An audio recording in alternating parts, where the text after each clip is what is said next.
Assalamualaikum warahmatullahi wabarakatuh. Perkenalkan, nama saya Muhammad Azizuddin dengan NIM J1B0180057, yakni kelas Teknik Pertanian Ganjil 2018. Pada kesempatan kali ini ada pembahasan mengenai faktor-faktor untuk klasifikasi kemampuan lahan, dan ini merupakan pertemuan ke-9 pada mata kuliah evaluasi dan kesesuaian lahan. Ada beberapa faktor-faktor untuk klasifikasi dan kemampuan lahan. Yang pertama ada iklim, yang di sini yang termasuk ke dalam iklim yakni temperatur dan curah hujan. Kemudian ada lereng, kemudian ada erosi, ada kedalaman tanah, kemudian ada kelas banjir, ada bahan kasar, pengelompokan tekstur tanah, konsep evaluasi dan kesesuaian lahan. Ada juga struktur klasifikasi kesesuaian lahan menurut kerangka FAO, kemudian kualitas dan karakteristik lahan. Untuk yang pertama yakni iklim. Di sini ada suhu udara. Suhu udara rata-rata yang terjadi pada tepi pantai berkisar antara 25 sampai 29 derajat Celcius. Sedangkan curah hujan menurut Oldeman pada tahun 1975 merupakan mengelompokkan wilayah berdasarkan jumlah bulan basah dan bulan kering berturut-turut, yakni bulan basah adalah bulan yang mempunyai curah hujan lebih dari 200 mm, itu menurut Oldeman. Sedangkan bulan kering mempunyai curah hujan kurang dari 100 mm. Sedangkan menurut Smith dan Ferguson pada tahun 1951 membuat sebuah klasifikasi iklim berdasarkan curah hujan yang berbeda, yakni bulan basah lebih dari 100 mm dan bulan kering kurang dari 60 mm. Kriteria ini diperuntukkan bagi tanaman-tanaman pangan khususnya yakni padi. Kemudian yakni ada lereng, yang termasuk di sini ada ancaman erosi dan erosi yang telah terjadi.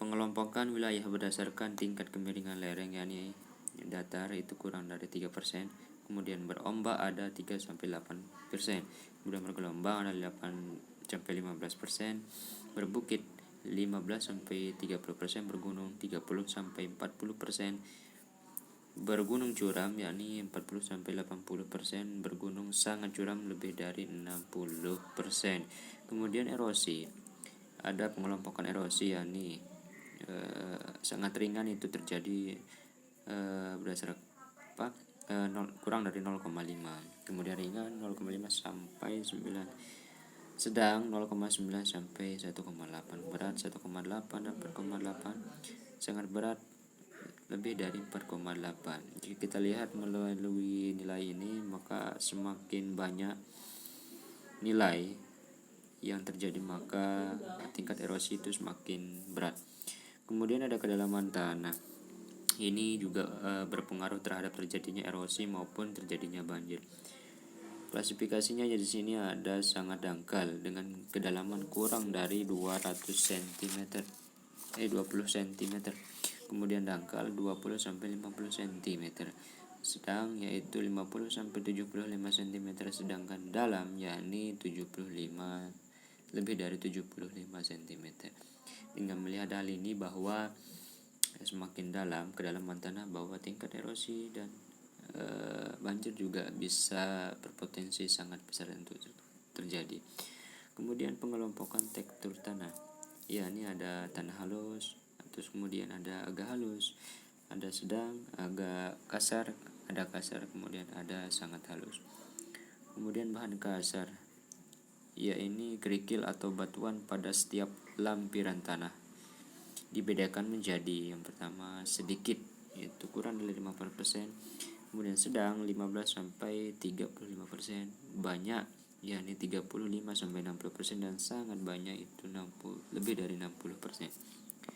Kemudian ada kelas banjir. Di sini ada kelas ringan.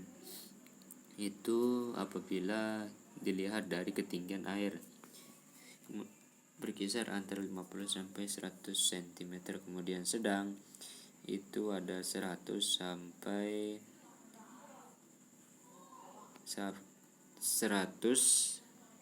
oh ya, lebih dari 100 cm. Kemudian agak berat, tentunya semakin tinggi dan agak berat itu semakin tinggi. Apabila kita melihat dari data ini bahwa semakin tinggi ketinggian air banjir yang terjadi, maka dapat diklasifikasikan menjadi berat.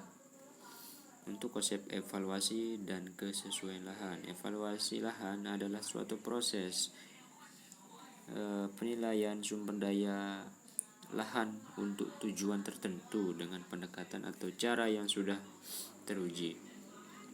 Tujuan dari evaluasi lahan ini untuk mengetahui bagaimana kebutuhan dari tanaman yang akan dibudidayakan pada lahan tersebut. Tentunya apabila tanaman ini tidak cocok dengan lahan yang digunakan, maka pertumbuhannya akan tidak maksimal.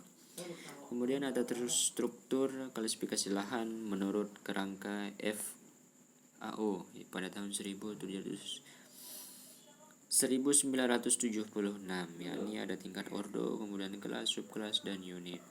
Kemudian kualitas dan karakteristik lahan, sifat-sifat pengenal atau yang bersifat kompleks atribut dari sebidang lahan.